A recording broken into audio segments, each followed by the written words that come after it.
Today I'm going to talk a bit about the results of a very well-known research program that deals with the cultural values and practices across many nations. This was a study conducted in 62 different cultures, really quite sweeping in its scope. It was called the GLOBE study. And on our exam, we'll have some questions about these various cultural values that you can see pictured here. Okay, so let's start with the first cultural value, performance orientation. So the idea of performance orientation is that some cultures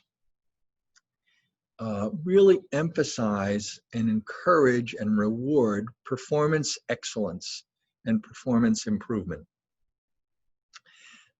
The United States is very high on this dimension.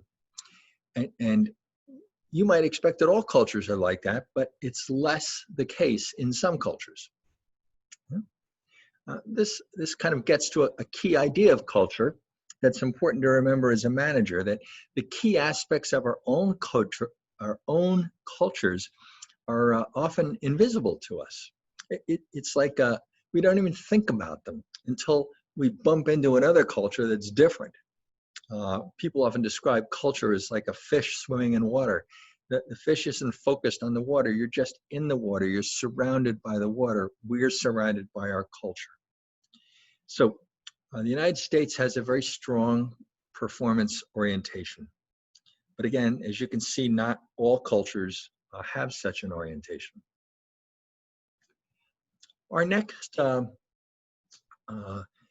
cultural value is assertiveness. Now, some cultures are quite assertive. They're very direct in their relationships. The focus is on competition more than kind of getting along. The United States is relatively high on this compared to some other cultures, as you can see, Sweden, New Zealand, for example. But we're not the highest culture on this. Assertiveness is especially high in cultures like Austria, Germany, the Netherlands, and this plays itself out in the way people give feedback. So in an assertive culture, you just give feedback directly. You don't sugarcoat it. You do not kind of first say something positive and then say the negative feedback you want to give, and then say something positive at the end. You just say what's on your mind. In an assertive culture, in fact, starting off by saying something positive before you give negative feedback is often seen as a sign of disrespect. Like if you respected me, you wouldn't have to do that. You would just tell me what is on your mind and what you're concerned about. And you'd have enough respect for me to know that I can handle that and I'll take care of that. So the US is high on assertiveness, but we're not the highest on assertiveness. Future orientation is another important cultural value. This is the extent to which people delay gratification and make investments for the long term, for the distant future. The United States is not especially high on this at all. There are some cultures that are really good about this. They're very focused on the future and not looking for immediate gratification. The United States is often lower on this. We're much more concerned about the present. We want our gratification now. If I've made some money, I want to spend it now. And we're not very good at saving. This has been noted in a number of contexts. For example, about 10 years ago or so, when you looked at the US economy, the economy as a whole, people, the average household was spending more money than it made. I'll say that again. They were spending more money than they made, which means they're willing to borrow just to get what they want now, rather than save for what they want in the future. This has improved a bit after the recession of 2008 and 2009 and 2010, but it's still an issue. So the US is not high on future orientation. Examples of cultures that are very focused on the future and longer term thinking: Singapore, Switzerland. Time orientation.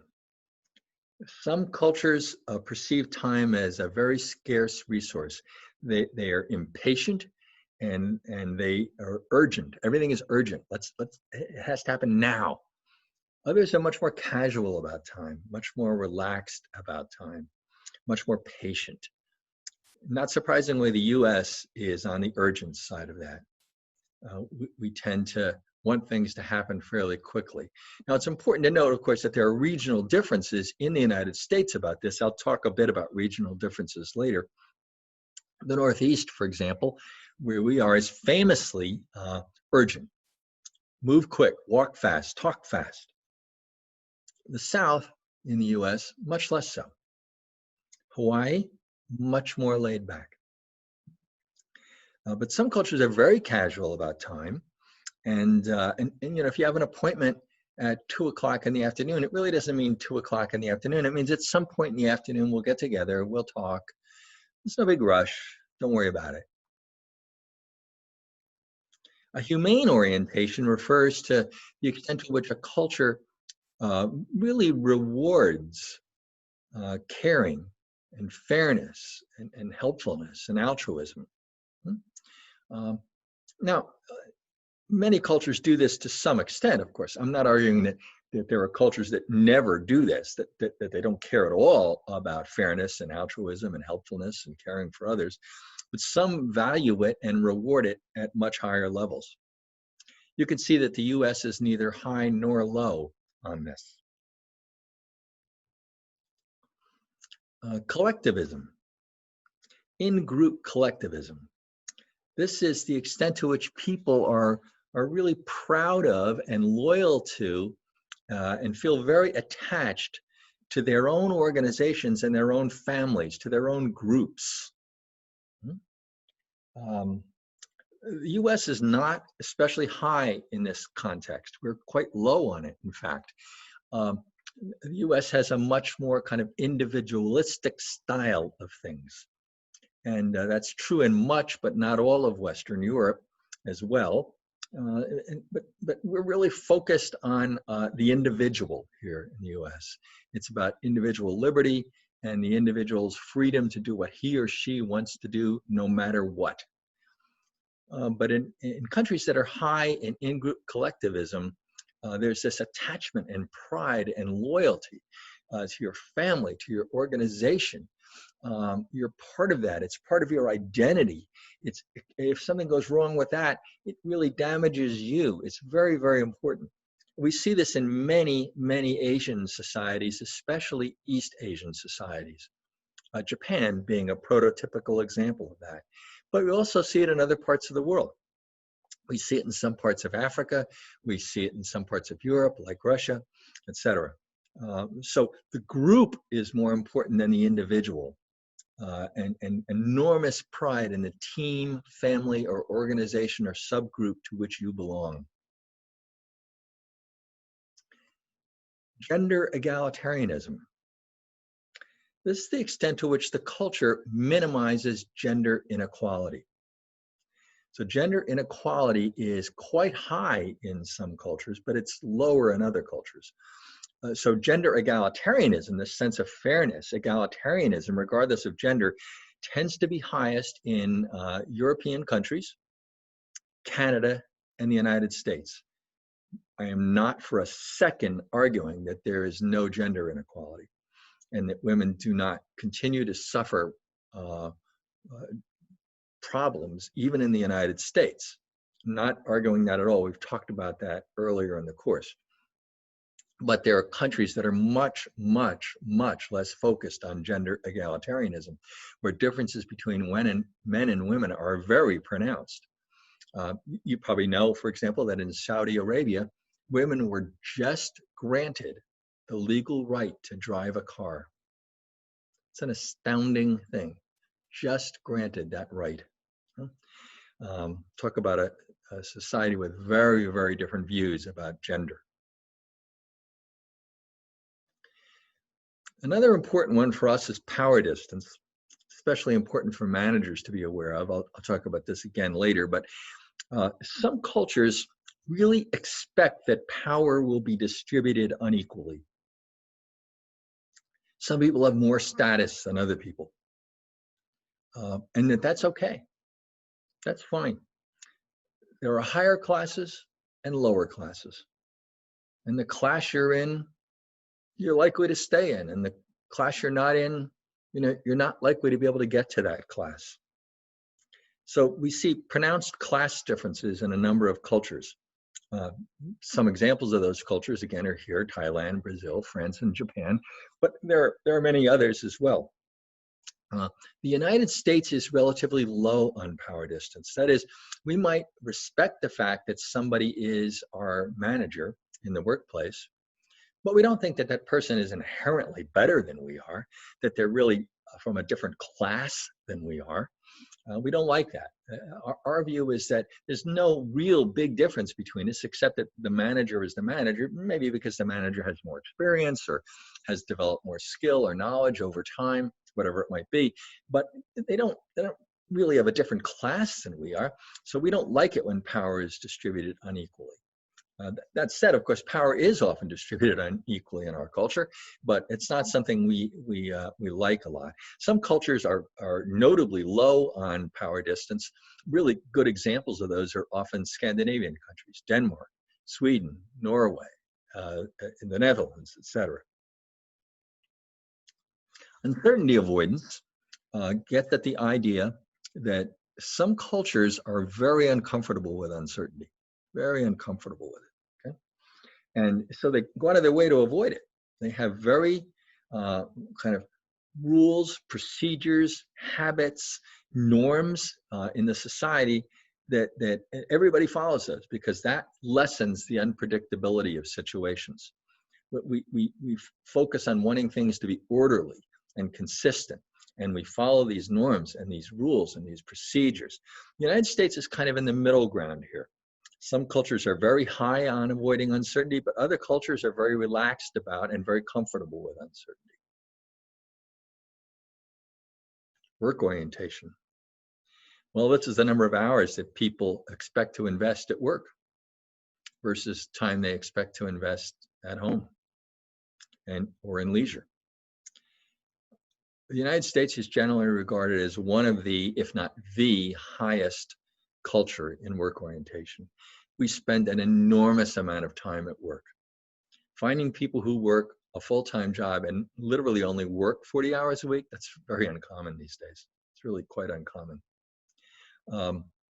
In fact, work orientation is so high in the United States that in the US, many people, actually, I think I've seen studies that show the majority of people don't take all of their vacation days each year. They actually lose them. They don't take them all because they're so invested in work. So they take some vacation, but not all of it. In fact, I always say to students, do you know what the law is in the United States about the minimum number of vacation days that employees need to receive? And do you know how that compares with other countries? For example, Western Europe. Well, the minimum number of days of vacation that an employee is required to receive in the United States is 0. Companies give vacation. Often people start with only a week of vacation, maybe 2 weeks, work their way up if they're really lucky over many years, even a couple decades, to 3 weeks, something like that. But there's no legal requirement for it. In many countries in Europe, people start, first day of the job, you have 4 weeks vacation. Some countries even more. These kinds of cultural values can be thought of as a very broad brush picture of these cultures. But we need to remember that within any one culture, no matter how it's characterized in the globe study, And the results of the Globe study, although massive and huge and based on many cultures, enormously in-depth research, are consistent with other studies that have examined the same kinds of issues. But we still need to acknowledge that within any culture, there are lots of regional differences. And a really simple way to think about this is just think of the regional differences here in the United States. Think of the differences between the Northeast and the South, you know, and in the Midwest. Those differences are very, very pronounced. And so we don't want to paint everybody in a culture with that one broad brush, but we want to be aware of it as just something we need to keep in our mind as we interact with people from a culture until we get to know them better. And we want to make sure that we don't commit like a blunder by doing something that would be viewed as kind of ridiculous in another culture. Let me talk a bit about this some more, and then I want to talk. You might say to yourself at this point, well, I'm not going to work in another culture, so it's not a problem for me. And I'd say, well, hold on. Chances are, in the United States, you're going to be managing culturally diverse teams with people from multiple cultures. And thinking that all of them are going to respond the same way, that's naive. You need to think about how might they behave based in part on the culture from which they came, even though they're now in the US. Let's talk a little bit about styles of management. In France, and I mentioned this before with power distance, there's a strong emphasis on class. You know, managers and professionals are kind of that's especially high class. I don't know how to pronounce cadre, but I think something like that. But then you have first level supervisors, not quite as high. That's a somewhat lower class. You have lower level workers, yet another class lower down. And within each one of those classes, there are other class distinctions, amazingly enough. And if you're a French manager and you attended, you know, one of the major business schools, that's the highest status of all. And people are very conscious of these kinds of status issues in a country like France. Okay? A French manager is often seen as kind of part of an elite class and might behave in ways that appear to others to be kind of superior or condescending and expect requests from others. Respect from others. Here's another example, Germany. Germany has a very strong performance orientation. It's also very high on that assertiveness characteristic. They also like to avoid uncertainty. So because they're assertive, they're often very straightforward. And people who don't know that might interact with a German manager and feel that that person's not considerate or empathetic. That's just the way the culture works. They're not violating any cultural norm by doing that. They're not being mean. They're just being direct. How about someplace completely different? Malaysia, very different culture, Asian culture, very focused on in-group collectivism. The group is important, emphasis on collective well-being, but at the same time respecting hierarchical differences. So hierarchy is important there. We need to be very thoughtful and aware of hierarchical differences. On the other hand, we still need to be conscious of the fact of a sense of collective well-being. We belong to this country, belong to this culture, belong to our group, and those group things are very important. Rewarding the group makes more sense than rewarding the individual. And I want to come back and emphasize this idea. In the United States, when we think about getting a reward, we think about the individual gets the reward based on his or her performance. That's because we are an individualistic culture and we are high in performance orientation. But other cultures aren't like that at all. And it's important to reward the group, not the individual, because we don't want to make the individual stand out. It's the group that is recognized in cultures where collective well-being and high in-group collectivism prevail. So Malaysia, in this kind of a culture, kind of aggressive, confrontational, assertive behavior is discouraged. That's not good. You want to do everything you can to have harmonious relationships, to allow people to save face, as the expression goes. Okay. Again, think about the northern versus southern U.S. stereotype. Uh, Southern managers are often thought to be lower key and more interested in building relations and taking their time to do so before getting down to business. Whereas Northern managers are seen as being more direct. Let's move things along. Let's focus on the task. I was doing some consulting with a company down in just off the Gulf of Mexico, just on the Texas side of the Louisiana border, very much in the south. And I was meeting with a guy for the very first time. He was a terrific guy. He was involved in training, and I was going to do, I and a partner were going to be doing some consulting with this company for a while. And it was fascinating because I met him, and everything was very casual. My natural tendency is to start talking about the work, but he didn't want to do that. He just wanted to talk. Where are you from? What's going on? Et cetera, et cetera. And they talked about it. This guy was probably in his 50s or 60s at this point, and he was talking to me about his mommy and his daddy. And he said, "Hey, my mama and my daddy, and I do this." And he wanted to talk about his garden a lot, and where was I from, and and where were my parents from, and get to know each other, and have a cup of coffee, and on and on and on. It was really just an amazing kind of thing. And in fact, we really started to connect when he realized that my father was from a farm in Kentucky. And then we had something to talk about. And it was, oh, that's great, my dad smoked, and my uncle chewed tobacco, and he was chewing tobacco. And in the room with me in his office chewing tobacco, he would stop every once in a while and literally spit the tobacco out into his trash can. Such a different kind of cultural thing. And then we had lunch together, and it was from a food truck that came by the big plant that we were working in. And it was some kind of what they thought was spaghetti, but none of us would think was actually spaghetti, but it was fine. And then after that, suddenly we could relax, and then we could talk about work. And that took hours. But imagine having that happen in Philadelphia or New York. It just wouldn't happen. So to kind of begin to conclude things here, culturally sensitive leaders, and that's what you're going to need to be, have to have some knowledge about local customs. If you're working in another country, or even traveling to another country for a few weeks to do some work for your own company, learning a little bit of the language is enormously helpful.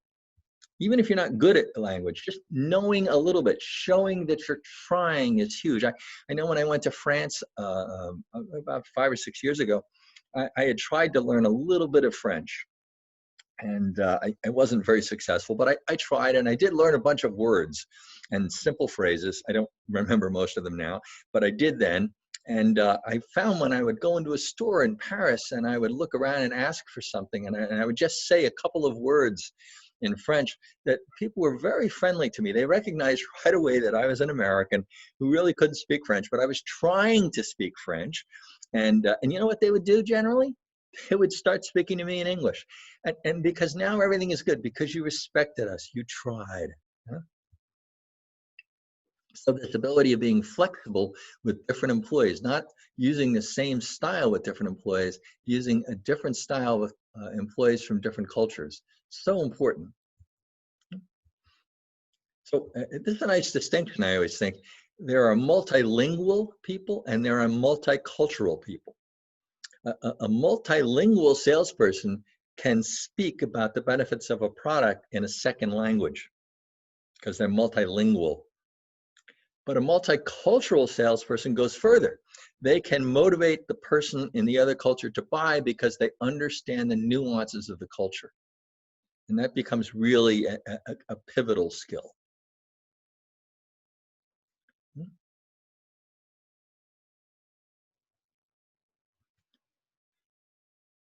So as we wrap up here, there are a number of problems with cultural misunderstanding. One is simply language differences. US workers are generally monolingual. We only speak English. People in other cultures usually speak some English, especially business people. And some of them speak English incredibly fluently. I remember speaking to a guy when I was over in Germany as part of a LaSalle visit at another university a number of years ago. And he was talking to me, and I had assumed the whole time he was talking he was American. It wasn't until much later that I actually realized he was German. He had done his graduate work here in the United States. He had learned to speak English fluently, so much so that he literally had no indication of a German accent when he spoke English. Religious differences. We are very unfamiliar with the extent to which religion can dominate work life and dominate life in many, many ways outside of this narrow view we have of religion. But in many other cultures, religion is very, very dominant. We see this in the Middle East. You see it in some parts of South America. So we're different in the way we view those things, right? And of course, work habits. Are you willing to spend personal time on work? In the US, often the answer is true. How about other things? I was doing some work with a company. It was a Japanese company, and they were opening a plant here in the United States in suburban Chicago. And as they hired these US workers to work in this automotive plant, they had to explain to them that they were going to run the plant just the way they ran things in Japan. And at Japan, everybody gets together in the morning and we all line up and we all sing the company song. That's the first thing we do. We all sing the company song. You know? That'd be like crazy in the US, but it's a normal part of the culture in companies, at least in many companies in Japan.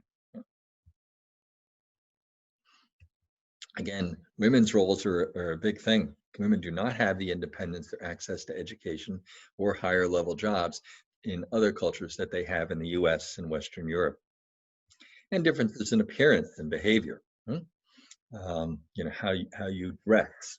And so mistakes in dressing can be really easy to make. And American workers, as a result of all these cultural differences, are often seen as kind of a bit too friendly, a bit too forward, a bit too forthcoming, a bit too aggressive. And some people just see us as flat out rude.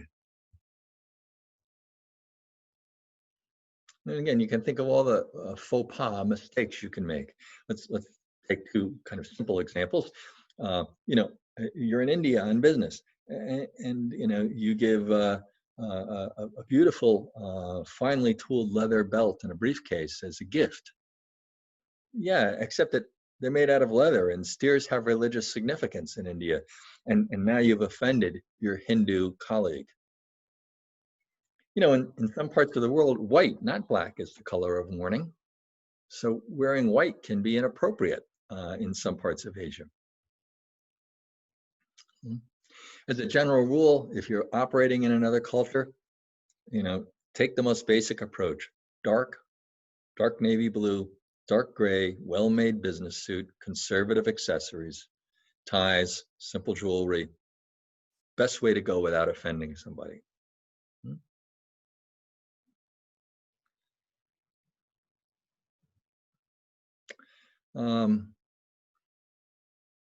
Think about this. Imagine you're making a PowerPoint presentation in Germany, or you're here in the US and a German is visiting from one of your company's subsidiaries. You're making a PowerPoint presentation and the person starts verbally questioning and challenging everything you're saying. Is that person hostile? Is that just a German trait, or are your PowerPoint slides terrible? What's going on? Well, if you know a little bit about the culture, you might recognize that, you know, German corporate professionals, it's normal to challenge ideas. Just be assertive, be direct. You don't have to be polite. If you got a question, say it. If you're disappointed, say it. It's nothing personal. It's nothing personal. So in the end, these global leadership skills enable us, if you can do these things, it generates higher levels of corporate performance in terms of profitability, productivity, continuity of employment, efficiency, and people's commitment to the organization and people's morale. So That's what you're getting for. And that's going to happen even if you're here in the US, just interacting with people from different cultures who are now in the US and are part of a cross-cultural team here in the US. And you will have to learn to adapt your behavior and be sensitive to the way other people think about things. And doesn't get solved in a 30-minute lecture like this, but it is an important skill. And it's going to be an important skill for you to acquire and develop that sensitivity and adaptability and modesty as you go forward. Thanks very much for your time. I appreciate it. Have a very good day. Okay.